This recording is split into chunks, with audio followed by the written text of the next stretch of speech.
পৃথিবীর ইতিহাসে সবথেকে ভয়ঙ্কর ফিতনা হবে দাজ্জালের আগমন।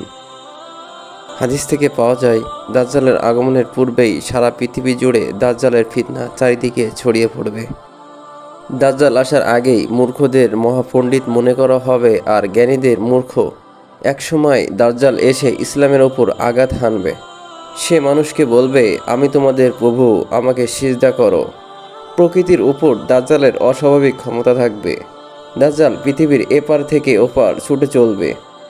বর্তমানে পশ্চিমা বিশ্ব যেমন প্রযুক্তিতে উন্নতি করে সারা বিশ্বকে তাদের কবজায় রেখেছে, উন্নত দেশগুলো যেভাবে দরিদ্র দেশগুলোর ওপর আধিপত্য বিস্তার করছে, মিডিয়ার মিথ্যা প্রচার সাধারণ মানুষ কোনো কিছু না ভেবেই মেনে নিচ্ছে, এগুলো কিসের আভাস দেয় ভেবে দেখুন।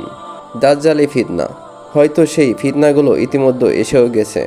এই দাজ্জালের ফিতনা হতে বাঁচার জন্য সূরা কাহাফ তেলাওয়াত করতে বলেছেন আমাদের প্রিয় নবী হযরত মুহাম্মদ সাল্লাল্লাহু আলাইহি ওয়াসাল্লাম।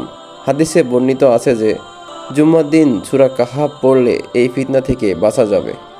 মহান আল্লাহ তাআলা আমাদের সকলকে দাজ্জালের ফিতনা থেকে রক্ষা করুন, আমিন।